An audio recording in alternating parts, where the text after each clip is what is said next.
Good evening, everybody, and welcome into Night with a Museum. Tonight, we are going to be learning a little bit about the Titanic with the Mariners Museum and Park.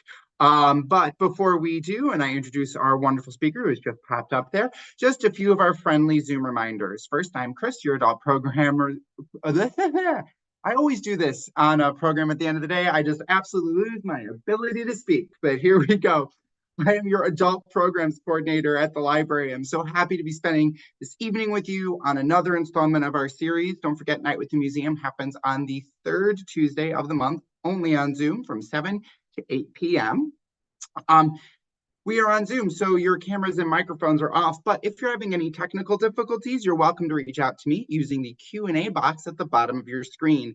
That leaves the chat for you guys to engage with each other, and that way, if you have something going wrong, I won't lose your question or your concern deep in a chat somewhere.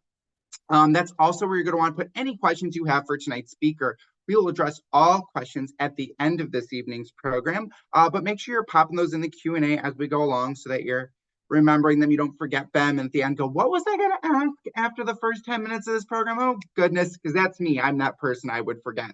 And then one of the last things is we also have closed captions enabled. You can turn those on or off as you wish. So without further ado, I would like to formally introduce my good friend Wisteria.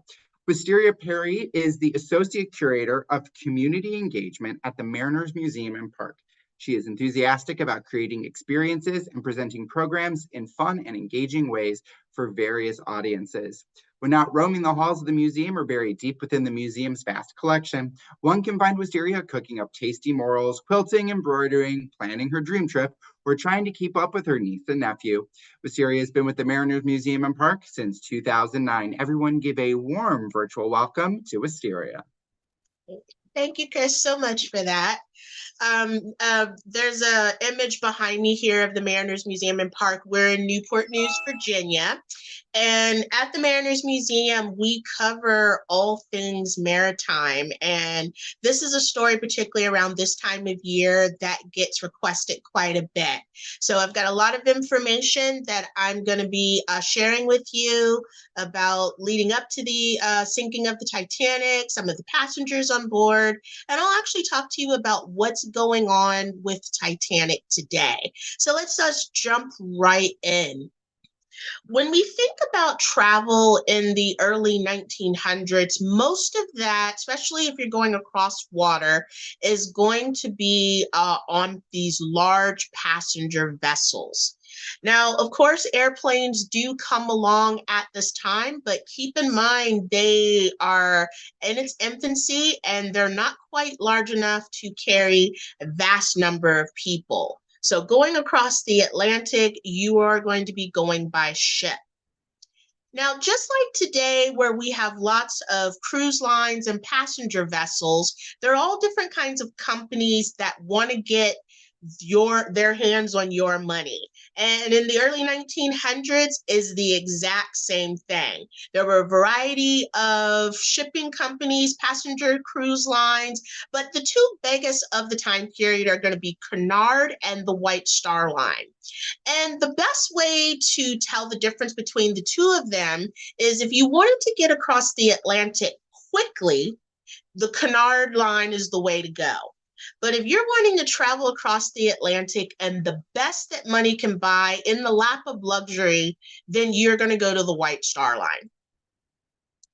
Now, throughout this whole entire program, we'll be talking about Titanic, and I'll say that word quite a few times. But I always like to share with people the proper name of Titanic, and it's RMS Titanic.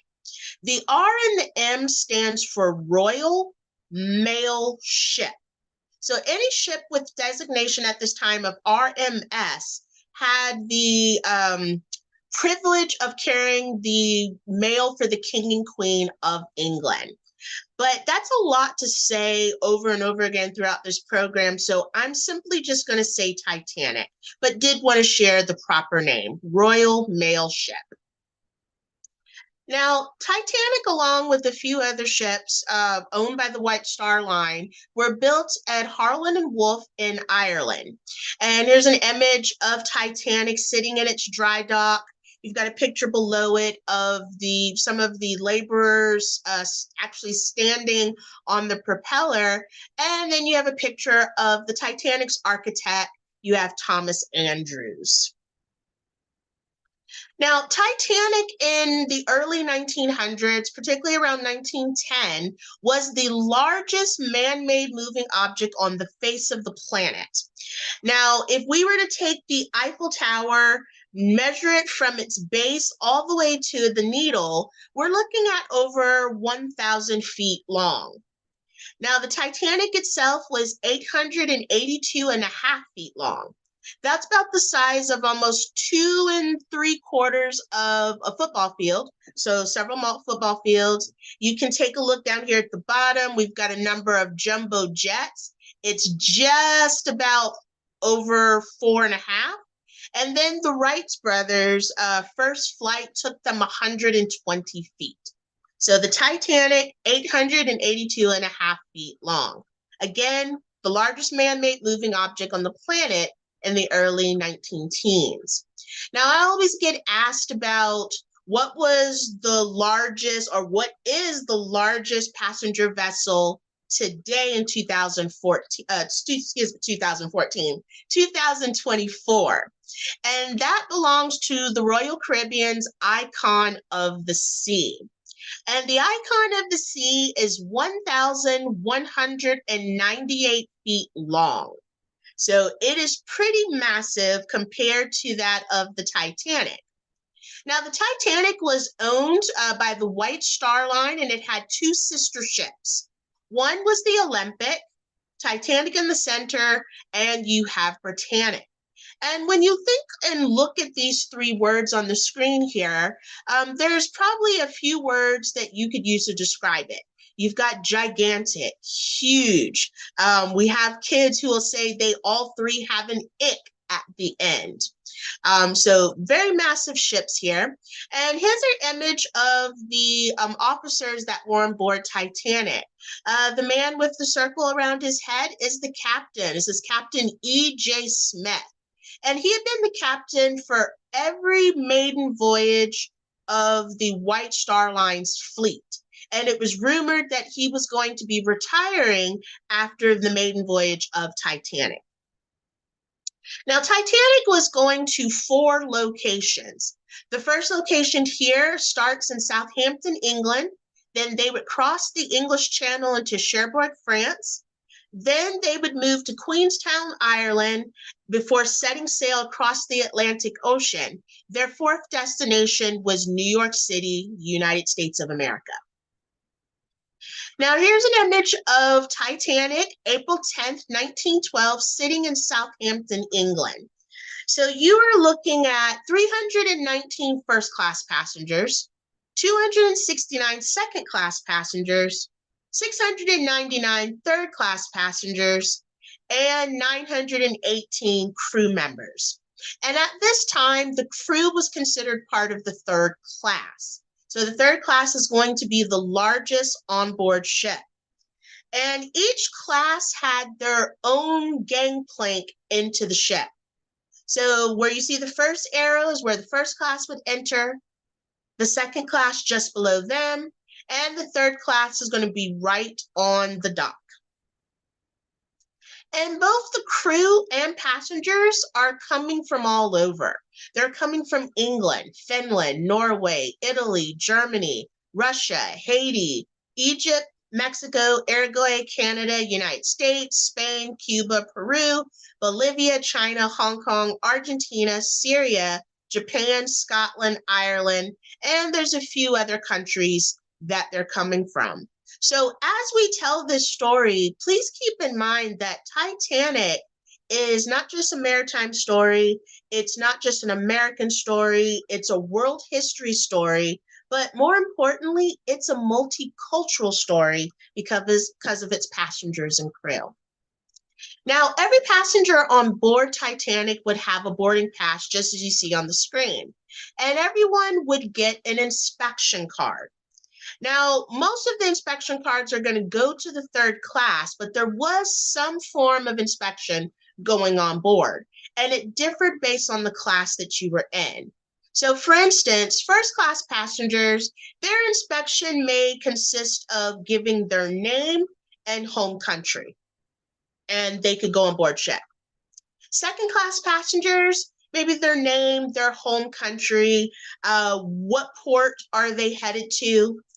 But for the third class, I actually found a list of about 50 different questions that they were asked. Again, their name, where they're from, where they're headed. When you get to that location, do you have someone waiting for you? Do you have a job waiting for you when you get there? They also looked at their hair, their teeth. They even asked questions about whether or not they had a disease. So inspection is going to be very, very different. Now, one reason for this is that I mentioned that the fourth location that Titanic was headed was New York City. And I need to be a little bit more specific when I say New York City. In this case, we're referring to Ellis Island. And at Ellis Island, you're going to undergo another inspection. However, first class, they simply were able to off board and go right in. Second class, maybe a few other things, but then go right in. But the same inspection that third class got before they got on Titanic is the same one, and maybe even more rigorous once they got to their destination.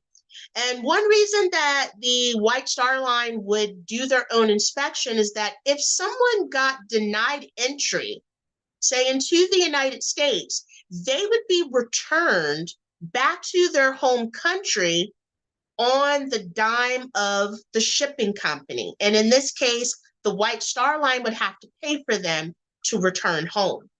So to cut down on that, they did their own inspection. Now, Titanic, again, because it's owned by the White Star Line, was the best that money can buy. There were all kinds of accommodations that you would have, but your sleeping quarters are going to be in different parts of the ship. If you were a single male traveling by yourself, you are going to be at the front or the bow of the ship. If you were a single female in third class or family, you would be at the stern or the rear of the ship. If you're in second class, you're still towards the rear or the back end of the ship, but you're going to be in the upper decks, which means towards the front of the ship, the two main upper decks belong to the first class. Speaking of those first class passengers, keep in mind many of them come from money. Many of them did work, but we're talking about the upper echelon of the society. And you can see here on the screen, because this is a British ship, the ticket prices would have been in British pounds, but we went ahead and converted them into what the dollar would have been worth in 1912 compared to what it would be worth from 1912 to 2024. And you can see the prices are going to be very, very different. One family pays close to almost $80,000 in today's money. You've got a single female down at the bottom who's paying close to $4,000. So let me introduce you to some of those passengers. You've got the wealthiest man on board ship and one of the wealthiest men in the United States in 1912, John Jacob Astor and his wife, Madeline. If you've heard of the Waldorf Astoria, that is his family's hotel. And he is traveling, have been traveling overseas. Madeline is his second wife. She is with child. He is 47. She was 18. So there was a little bit of a controversy about their wedding. So they left the States to go on vacation. Hopefully things would quiet down. You have Cosmo Duff Gordon, his wife, Lady Lucille, who Lady Lucille was a fashion designer, and she had 3 different fashion houses in the United States as well as Europe. and they're on a family vacation. You have Margaret, also known as Molly Brown, who's considered the nouveau rich. Her husband worked for a living. He was an engineer. She's coming back from Egypt. She's bringing some artifacts that would be placed on display at the museum in Denver. Dorothy Gibson, a silent film star, is on vacation with her mother. J. Bruce Ismay, the president of the White Star Line, essentially the owners of the ship.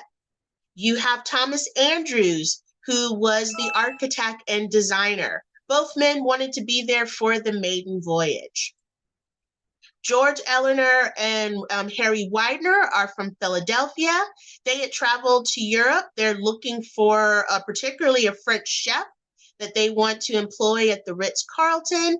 And Harry Widener was a very avid, rare book collector. He had over 3,500 books and is a graduate of Harvard University.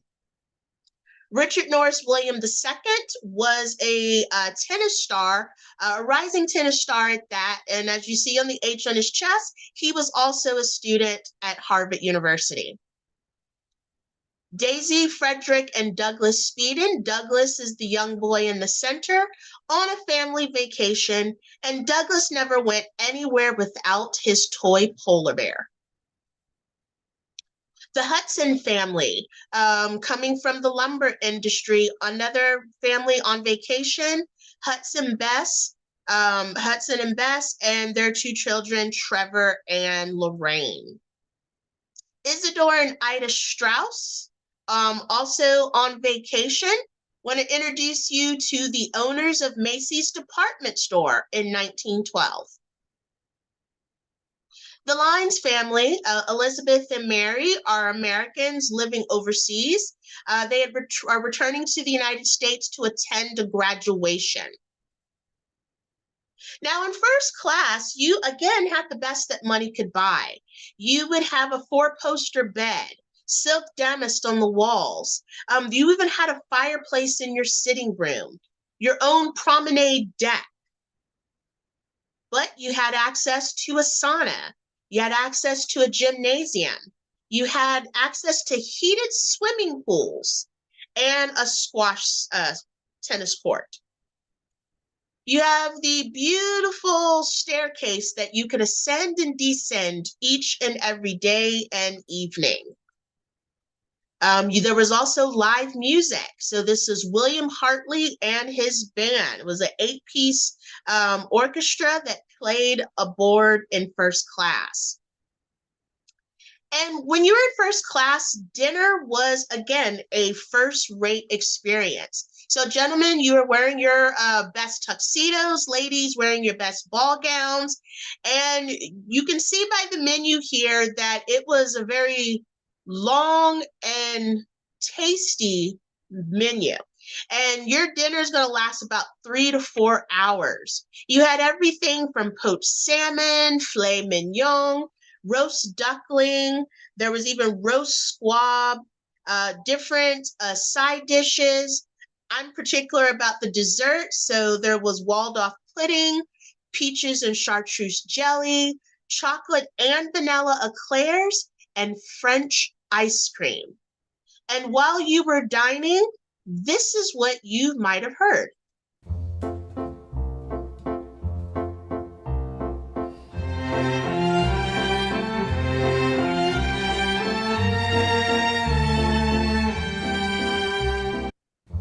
So that song right there is the waltz. During the day, you would enter into the Veranda Cafe, where you could order a la carte. And the music would change to something like this.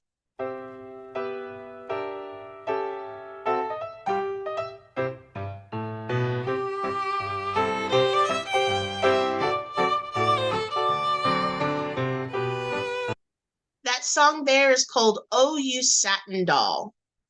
Oops, there we go. All right, your second class passengers. Now, your second class passengers were considered middle class.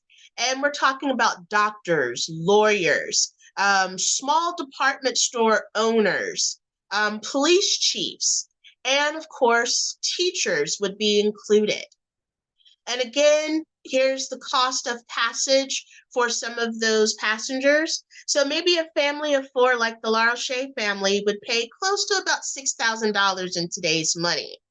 Or perhaps a single female, Edwina Twout, would have a ticket costing about $1,700 today.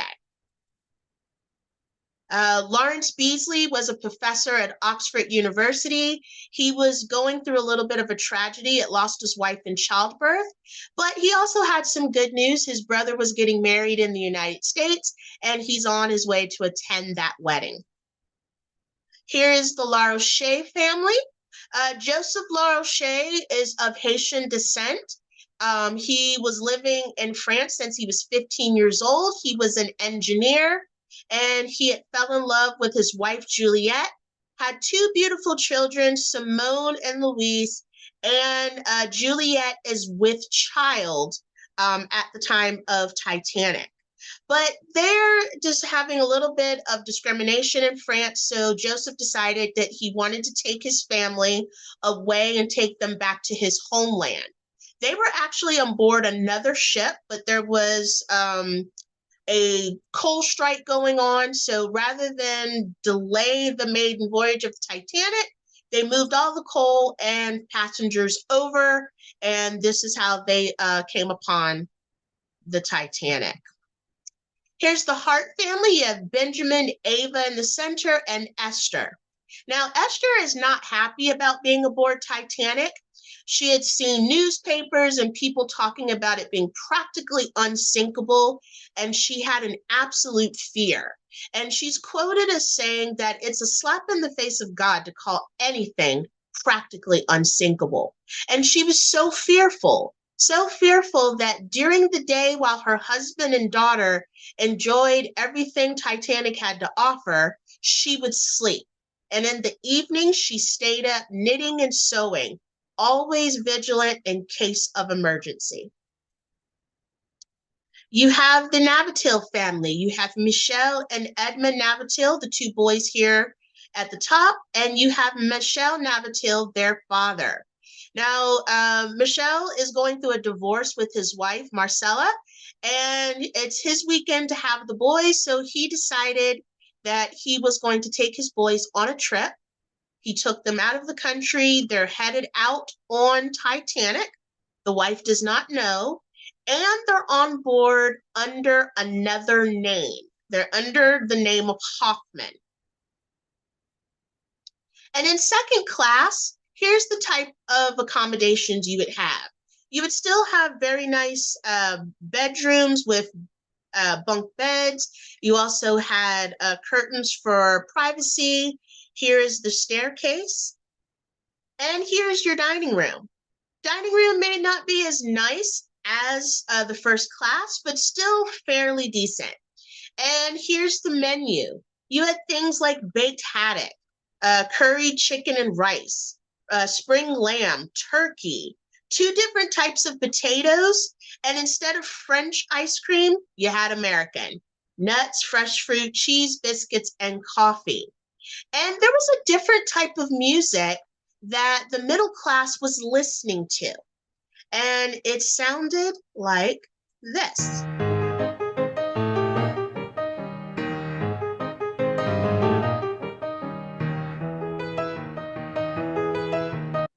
The song playing is ragtime, so our precursor to jazz. But that song right there would have been considered in the top 10 in the country or in the world for that matter. And then here's your third class. Many of the third class passengers that I'm going to introduce you to sold everything that they owned to buy passage aboard Titanic in hopes of starting a new life elsewhere. On ships in the 1900s, third class is always in steerage. But as you can tell by the image here, there's no privacy at all. Beds are going to be shared. You may have multiple family members sharing a mattress. You've got many people from different countries, so there's different languages, different dialects. I also should mention you had to bring your own food in third class. And you had to have it last upwards of 12 days. And that's enough food that you would have to bring for you and your family. But aboard the White Star Line cruise ships, as well as others, your food is going to be included in the price. So for instance, the Sage family with 9 children paid in today's money something like $10,000 for their ticket. Down here at the bottom, Leah Axe and her son Frank are going to spend in today's money about $1,400. So you have passengers in third class like Olas Abelseth, who had migrated to the United States, had been living there for a number of years. He had returned to his homeland of Norway to bring over some of his cousins. The Goodwin family had sold everything they owned to buy passage aboard Titanic. There's actually 8 members of this family, but there is a young child that is not shown in the image. You have the Coots family. You have Neville, his mother Minnie, and his younger brother William. Now, Minnie's family is a little bit different from the Hart family. The Coots family did not want their family members crossing the Atlantic until they heard that they were going to be on board Titanic. Banura Dahir is from Syria, got married at a young age, and she's coming over with family members. You have Bertram and Milvina Dean. Milvina Dean is the baby. She's 2 months old on board Titanic and the youngest person aboard ship. The Axe family. Sam Axe, the father, is from Poland, and he had moved to Norfolk, Virginia, which is about a 20-minute drive from where I am in Newport News. And he had lived there for a number of years, saved up his money to bring over his wife and child. And then, of course, you have your crew members. So you have Second Officer Lightoller here. You have Frederick Fleet down at the bottom, who's the lookout. And you have telegraph operators, Jack Phillips and Harold Bride. And you also have stewardesses like Violet Jessup. Not to mention Chief Baker, who was from France, Charles Jacquin. Now, unfortunately, there's not very many pictures left of third class rooming, but there was an exhibition in Washington, D.C. About 5 or 6 years ago that I was able to get pictures of. And the third class would look very similar to this with bunk beds. They would have their own sink in their room. Any other facilities they wanted to use would be shared. So very similar to locker rooms that you would go to a gym. They also had their own lounges. And because you had so many passengers from so many different countries, you would have a variety of different music that may be played. This first piece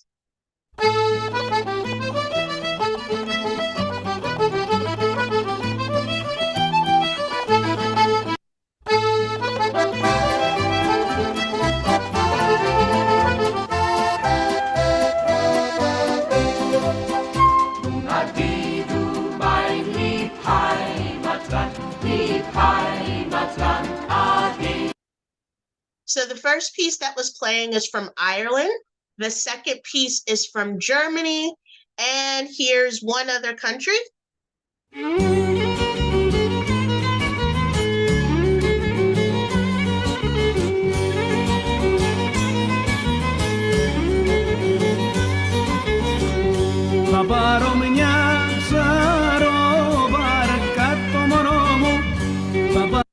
So that piece right there is from Greece. And here's the third class dining room. And you can see on the screen there that, again, aboard White Star Line ships, the third class ate pretty well. Again, food is included in their ticket price. So things like smoked herring and oatmeal and breakfast. For dinner, roast beef with gravy and boiled potatoes. They also had tea. So there were cold meats and cheese and pickles. And for supper, maybe gruel, cabin biscuits, and cheese. Now, they've been out to sea for several days, and April 14th, the weather started to change. It's becoming very cold. So if you're enjoying your private desk, you would enter inside. The telegraph operators are going to get a message from the SS America. And the SS America is out in the mid-Atlantic, and they have passed two very large icebergs. So they give their latitude and longitude on when and where they saw those icebergs. Now, 10 p.m., Frederick Fleet is going to head out to the crow's nest. His job is to look for anything that might cause any obstacles for the ship. If you're the lookout, you perhaps may want to take some binoculars, a telescope, definitely a jacket, perhaps some kind of light source. Well, the only thing Frederick Fleet had was his jacket. The binoculars had been missing since they had left Southampton, and for some reason had not been replaced. There's also a few other things that are against him. Some of the survivors wrote down that there was no moon out, no stars. So it's going to be pretty dark outside. So he goes out at 10 p.m. and at 11:40, spotting iceberg ahead. Now, 90% of an iceberg is underwater. So everyone has heard that old saying, it's just the tip of the iceberg. Well, that's exactly it. That's the only thing that you see. So Titanic, again, is called practically unsinkable for some of the new technology that it has. Now, scientists, anthropologists, historians, several of them have mentioned that if the Titanic had hit that iceberg dead on, maybe it would have stayed afloat a lot longer. But as you see here, it does miss the tip of the iceberg, but it's going to end up rubbing or crashing into the jagged edges of the iceberg, ripping through two layers of metal as well as those iron rivets, and water is going to start pouring in. The other thing is that an iceberg, when the water is drained, looks very clear or sometimes very, very dark. So with no moon out, no stars, no sense of a light source, it would be very hard to see any waves that would have been hitting up against the iceberg. Now, the other technology the Titanic has was these watertight compartments, and there were 16 of them. And as you see here on this graphic, these black lines that you see here, those are the compartments, and the gates do not go all the way up. So as the Titanic starts to take on water, the water is going to flow over those watertight compartments and into the next one. As it continues filling up compartments, Titanic is going to begin to do a nosedive. Now, Jack Phillip and Harold Bride are the telegraph operators, and they start sending distress signals. And they're typing in Morse code, and the message is, we have struck an iceberg, sinking fast, come to our assistance. They give their position, their latitude and longitude, and sign it with their call sign MGY. I can tell you that only one of the telegraph operators survived, and that was Harold Bride. And here's the message that they tapped out in Morse code.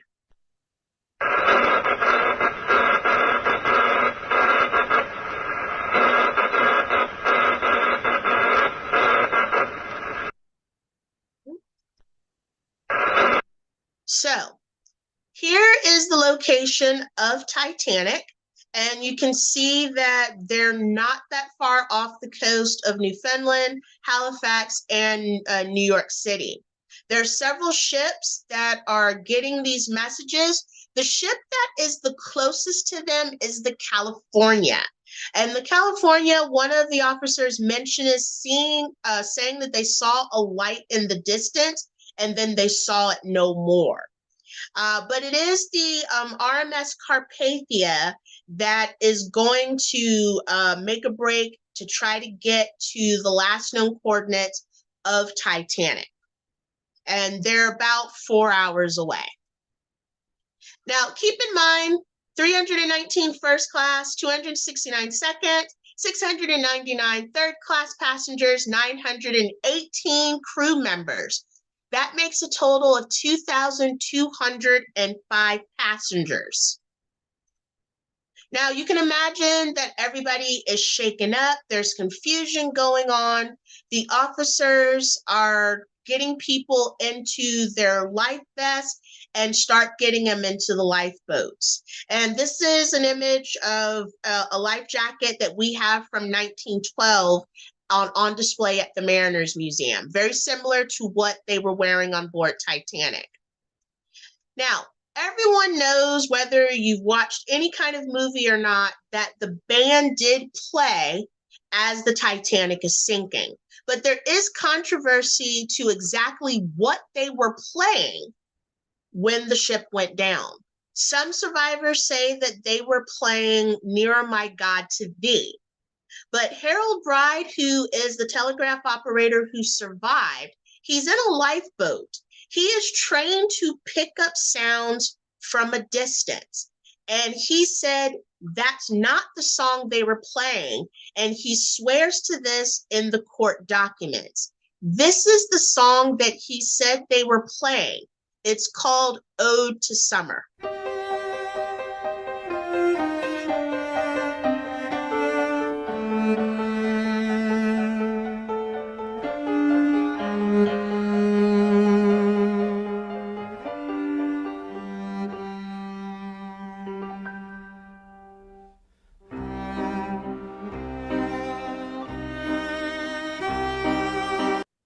Now, this was said to be a very popular song of the time period.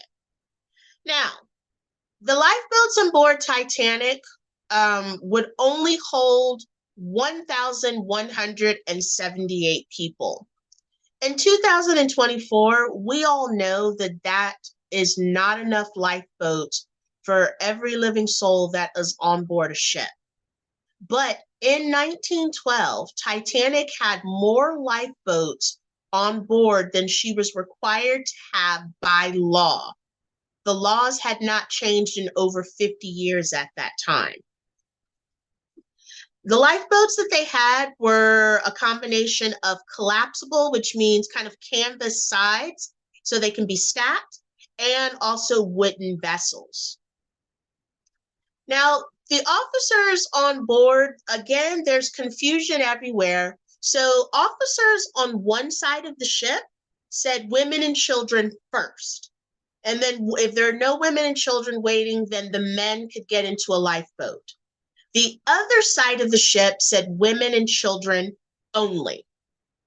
So I'm going to go back very quickly through the passengers and crew that I introduced you to and let you know what happened to them. So starting in our first class, you have John Jacob Astor, who was one of the wealthiest men in the United States at that time. He was the wealthiest man on board ship with his pregnant wife, Madeline. They're on the side of the ship that is women and children only. John Jacob puts his wife into a lifeboat. He steps back.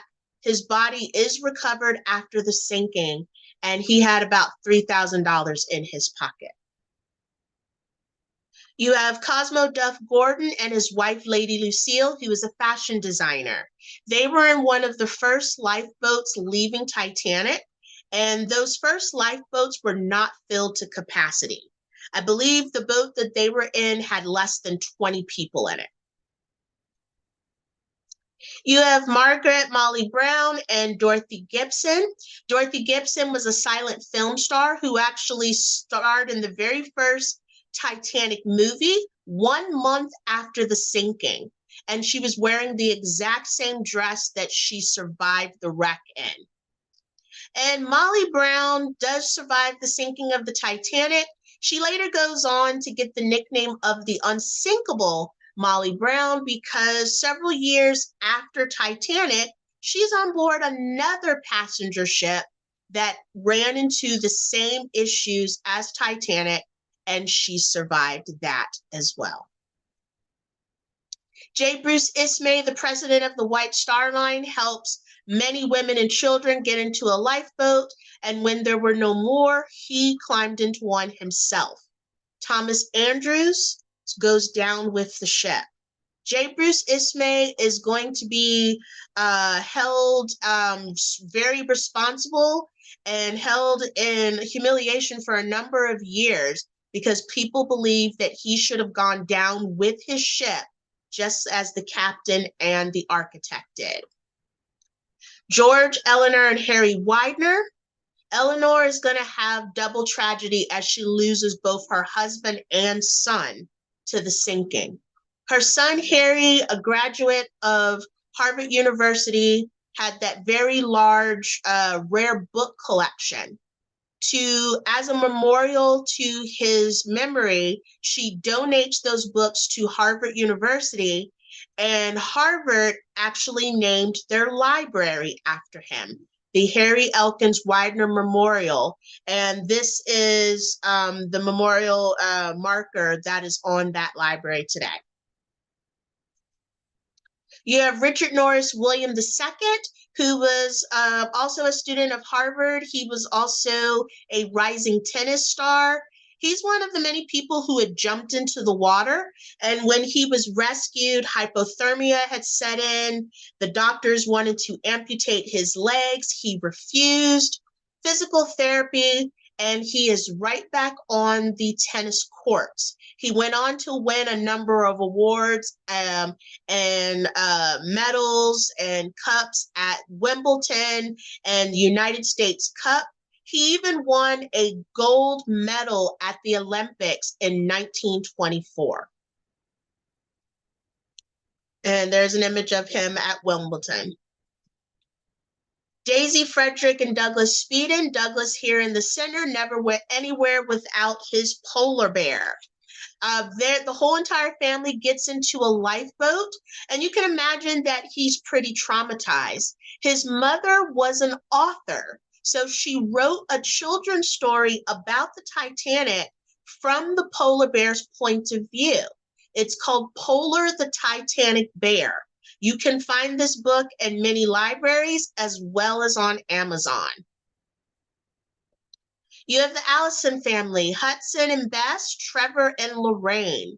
Sad to tell you, only one member of this family survived, and that was Trevor the baby. He was in a lifeboat with his nanny. The rest of the family did not know where he was, and by the time they realized, it was too late, and Hudson, Bess, and Lorraine are lost on Titanic. But the family is buried together in Ontario, Canada, in their family plot. And you'll see Jess here. You'll see Hudson, his wife, Bets, Lorraine, and Hudson, who died in 1929.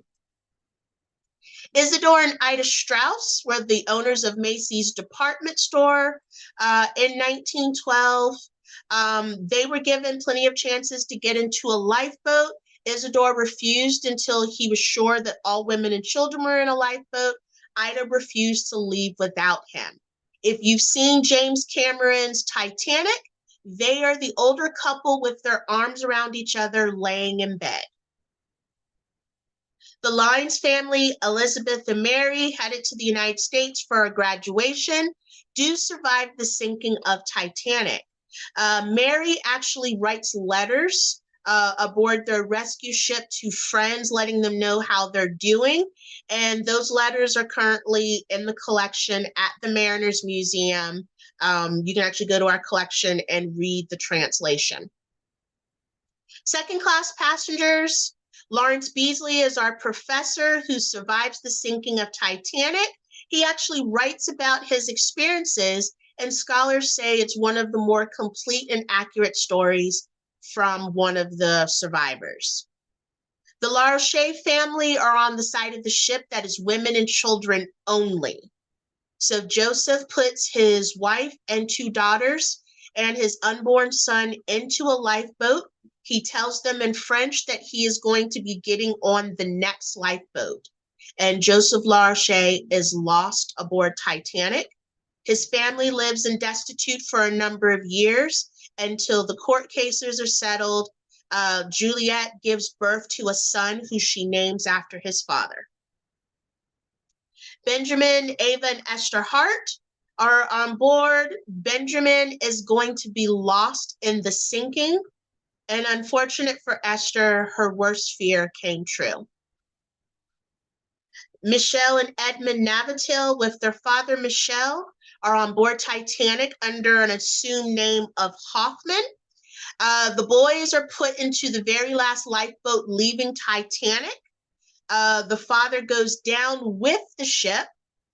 When the boys are rescued, their picture appears in the newspaper, and the headline says Titanic Orphans. Imagine their mother's surprise when she opens the newspaper and sees her boys on the front page. Remember, she does not know that they are out of the country. The White Star Line pays for her to come to New York to claim her boys. She claimed them by a birthmark. She did not claim her husband's body. And there's a picture of her with her boys. Third class passengers. Ola Sabelseth, he's at the front of the ship. He's one of the first people to realize that something is wrong because he's thrown out of bed into a foot of water. He's able to get to his cousins, and all of them get into a lifeboat. I'm sad to tell you that all 8 members of the Goodwin family were lost aboard Titanic. One of the Halifax police officers kept a pair of shoes with him after the recovery because there was a young child who was buried and they had no name to give him. In the last 5 to 10 years with DNA testing, with family members who were in parts of Europe, that child has since been identified as Sidney Goodwin, who's the child who's not pictured on the screen. The Coots family, Neville, Minnie, and William, they do survive the sinking of Titanic. However, there was almost a mishap as the officers would not let Neville into a lifeboat until Minnie was able to prove his age. He's 9. The officers thought he looked a little bit older with his hat. Banur Dahir survives the sinking of Titanic. She is featured here in a picture of some of the women at Ellis Island. She eventually makes her way to Detroit. Her husband works for Ford Motor Company. Bertram and Milvina Dean. Milvina Dean was the youngest person on board Titanic. Both them and their parents are going to survive. And Milvina Dean was the last Titanic survivor. She passed in 2009, but she lived a very full life. She was in the British intelligence during World War I and World War II. The Axe family, Sam Axe, is living in Virginia. Both his wife and child do survive the sinking of Titanic. When his mother passed, Frank donated all of his mother's pictures, newspaper clippings, and this image here from his collection shows 4, actually everyone in the picture is a Titanic survivor, but 4 of them I have mentioned in this presentation tonight. The first one is Frank Axe, who is featured right here. Next to him is Ava Hart, whose mother was very fearful of the ship. The next gentleman is Bertram Dean, whose sister was the last surviving Titanic member. And you have Michael Navratil Jr., or Michelle Navratil Jr. This was taken at the 75th anniversary of Titanic in 1987. Out of the people looking at the screen here, Jack Phillips is the only one to not survive the sinking. Charles Lightoller went on with his career through World War One, even having a little bit of action in World War Two. Violet Jessup, who's from Argentina, was a nurse during the time. The chief baker does survive. He survives in a unique way. He figured since he wasn't getting into a lifeboat that he was just going to drink. And when he was rescued, he had so much alcohol in his body that even though he jumped into the waters, he did not get frostbite, and he was treading water for a number of hours. One of the officers does return to pick up passengers out of the water. He saved 14, but 7 of them actually survived the frostbite or hypothermia that set in. April 15th, 1912, 2:20 in the morning, RMS Titanic sinks to the bottom of the Atlantic. Out of 2,205 passengers, only 704 survive. As you can see by the numbers, most of that loss is in the third class between the passengers and the crew. Some people love seeing percentages, so 68% of everyone who was on board Titanic was lost in the sinking. RMS Carpathia is the ship that arrives several hours after the sinking. They start picking up passengers, making their way to New York City. But the newspapers already have the story. There are some changes that came to Titanic or came to the shipping industry after the sinking. There must be lifeboats enough for everyone on board ship. The crew must be trained in lowering them into the water. The communications will be manned 24 hours a day and never be shut off. And there was an international ice patrol that was formed, first with ships and later with airplanes as they became bigger. And it is one of the duties of the United States Coast Guard. Titanic still sits at the bottom of the Atlantic Ocean.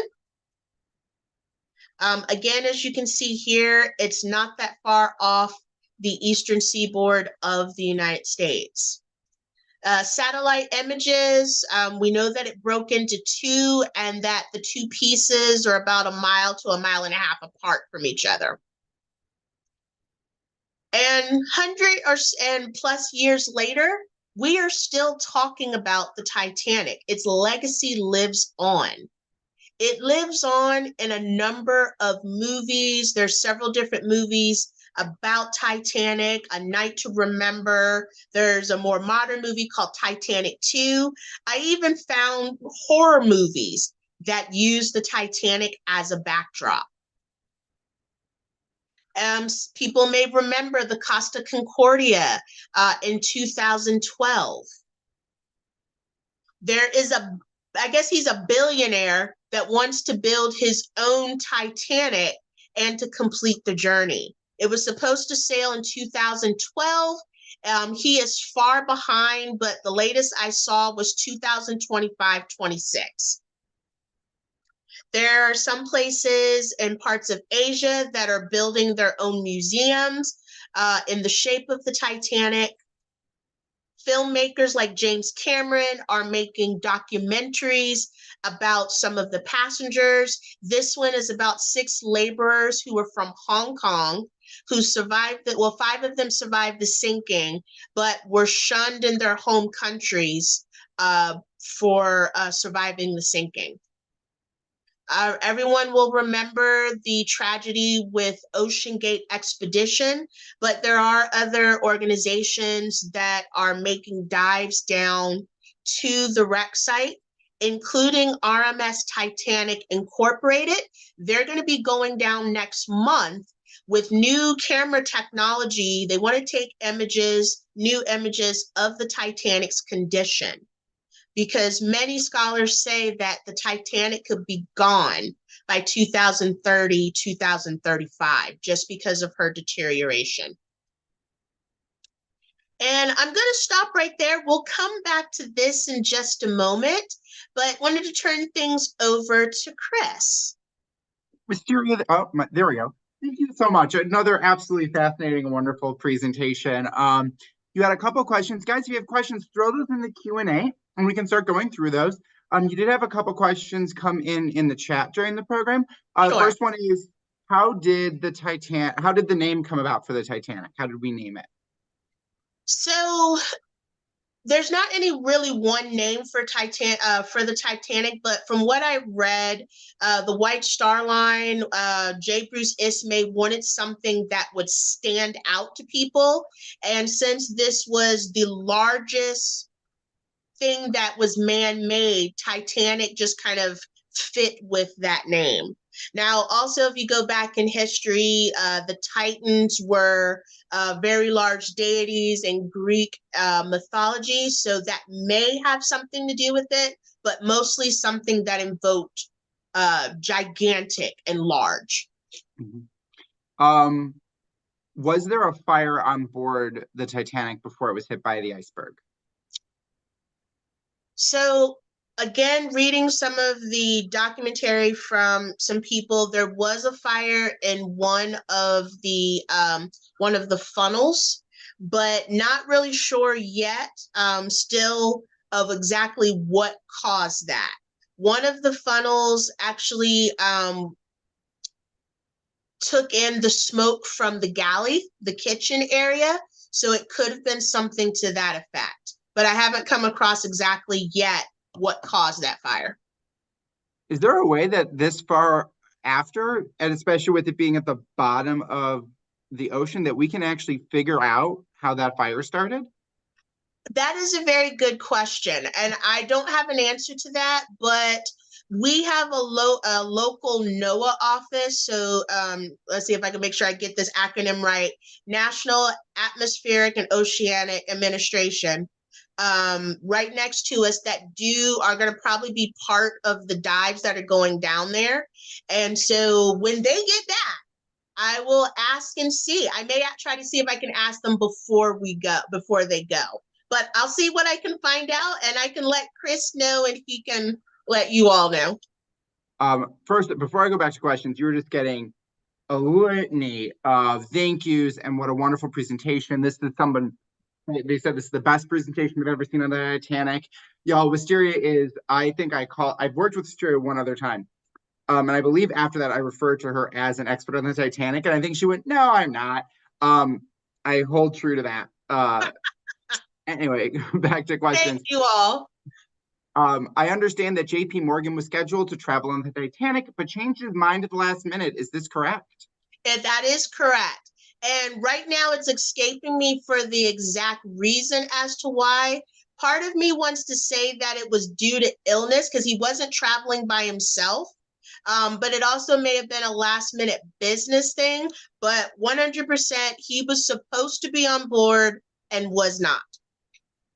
Um, this is more a comment, but perhaps you can enlighten. I read that hypothermia would set in within a few minutes. I'm surprised that any swimmers survived. Is outside of the extremely drunk pastry chef. Can you what's the science behind so many people surviving just in water That's a instead of good floating on board? question. That's a good question. And you're absolutely correct. Hypothermia does kick in, especially when you think about where the Titanic went down. That's extremely cold weather. And that's something I'll definitely have to look into a little bit more. I didn't really go into the science side of it, Mm-hmm. but that is one of the things on my list. Yeah. I wonder too if just obviously I'm the furthest thing from a scientist and I'm far from an expert on this topic. But I wonder if there's that idea of too with fight and flight with your body, where your body's gonna fight to get you through something and it's gonna pull some Mm-hmm. tricks, like that idea of the mom lifting a car off her baby. Yeah, the adrenaline going into your system and all of that. That's a fair point. Do you have any recommendations? This I guess specifically is asking about a documentary on the subject, but I'm going to open that a little bit broader. Any other educational tools, books, uh, series, documentaries, pamphlets, YouTube content? So I wish I would have done this and thought about it. We do have at least in my office, we do have a list of books on Titanic. Some of them are from passengers and things. So when I get to work tomorrow, I'll make a list and I'll send that to you, Chris, to send out. There's quite a few documentaries that are free on YouTube and such. I have not seen James Cameron's one on the six, but I can't think of any one particular documentary except for maybe National Geographic, because they're showing images of them at the wreck site and talking a little bit more about each space. So you should be able to find something on YouTube from National Geographic. Wonderful. Thank you so much. And everyone, I will make sure to forward you that list from Yeah. Wisteria. You guys are going to get an email from me tonight with the link to the recording of this program if you want to share it with anybody. But you will get another email from me. Somebody had read that one of the funnels was fake.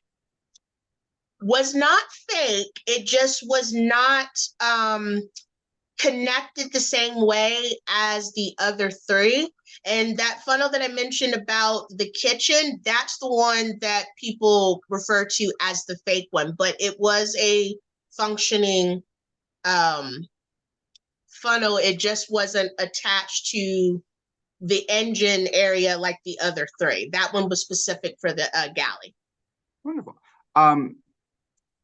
I understand that the unsinkable Molly Brown was not allowed to testify during the investigations following the sinking because she was a woman, but more say it's because she was extremely critical of how the White Star Line had handled the lifeboat situation.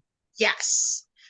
She was very critical of that. So if you again, James Cameron kind of alludes to it when she starts kind of arguing with the officer, but in reality, she actually argued with the officer, pushed him aside, and got the other women to actually row the boats faster than what the men were doing.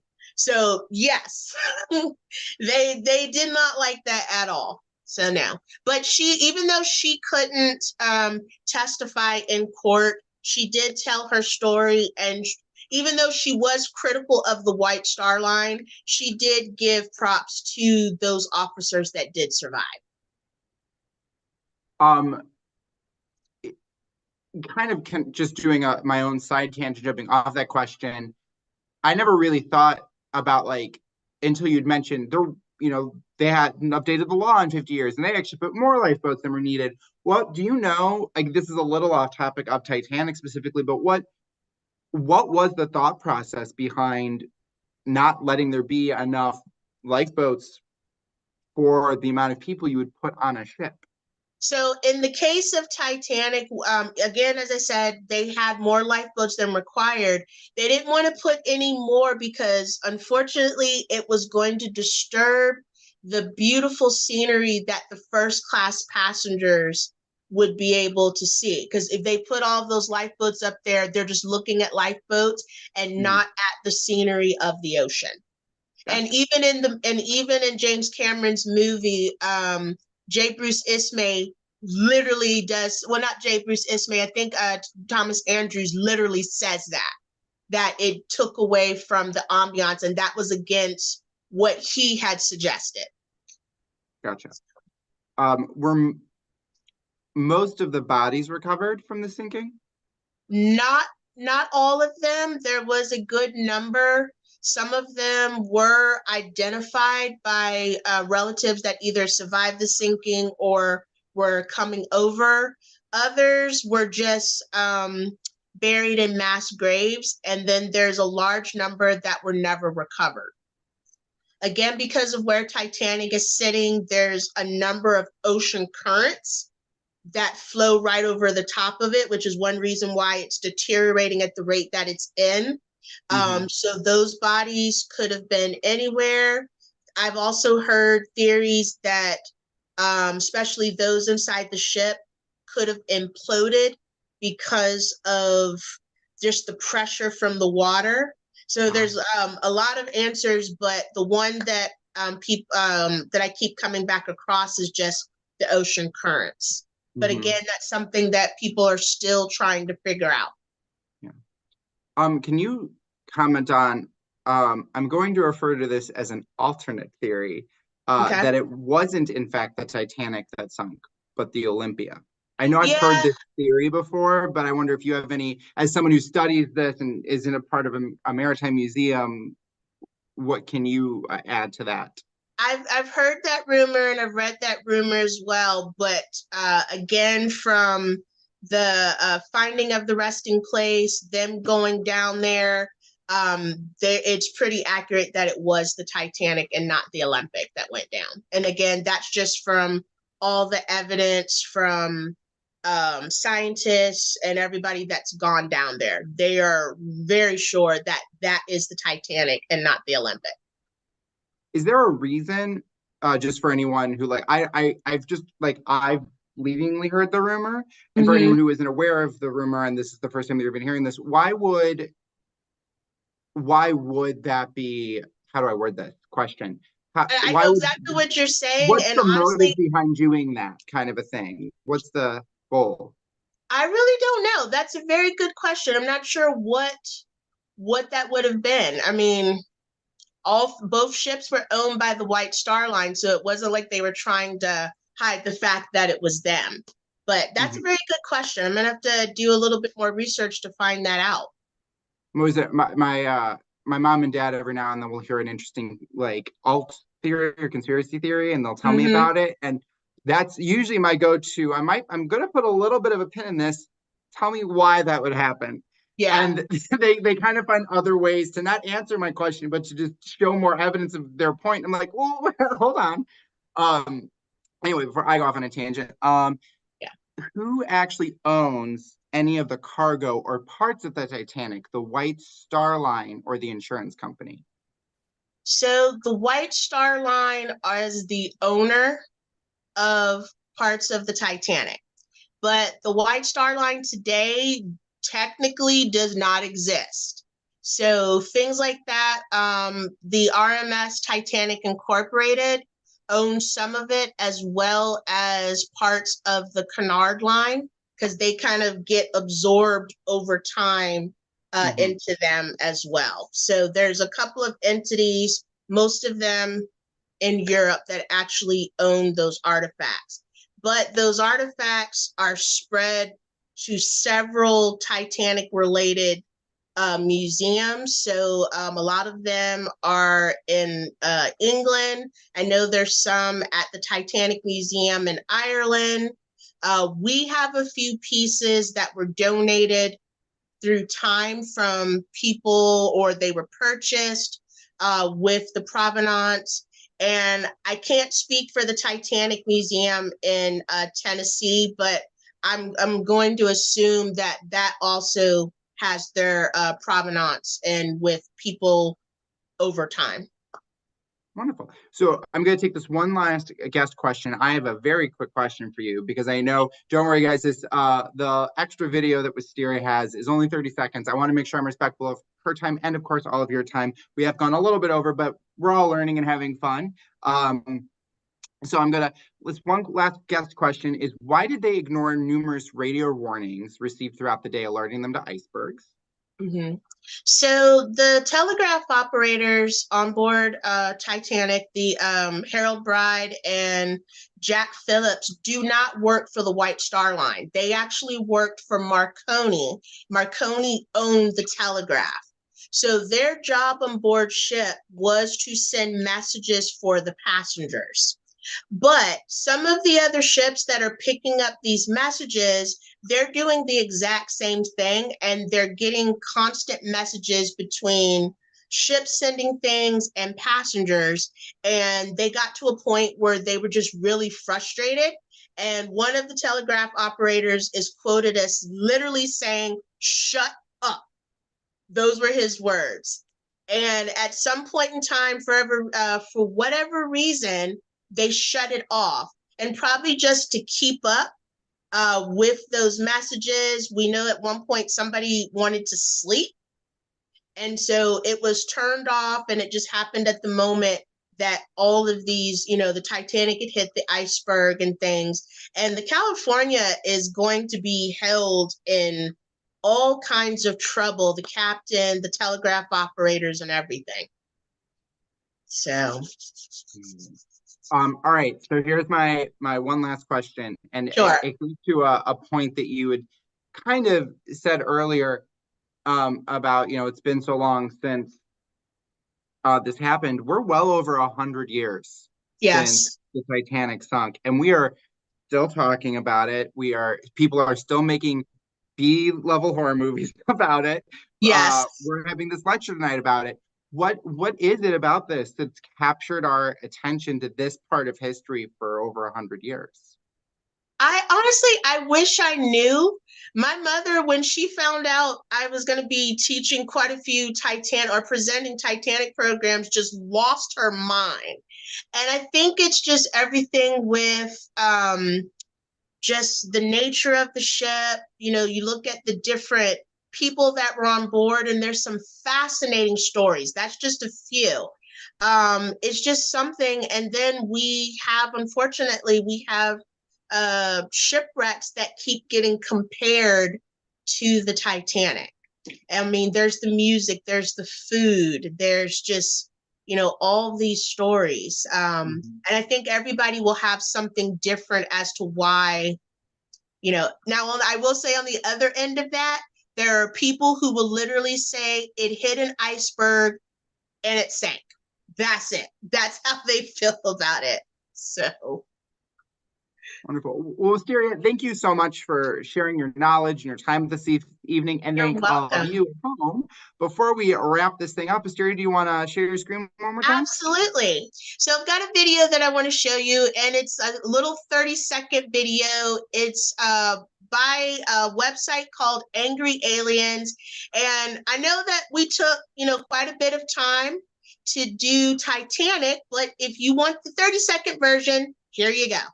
The heart, it has to do stuff like go on. Titanic was called the Ship of Dreams, and it was. God himself cannot sink this ship. I am king of the world. I'll jump. No, you won't. Yes, I will.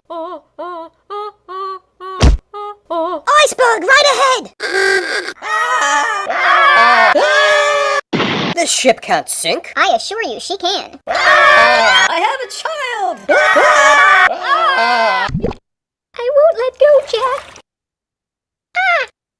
La la la la la la la la la la la la la la la la la.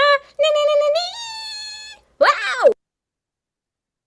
So 30-second bunnies, Angry Aliens, and trust me, that is not the only movie that is done by the bunnies.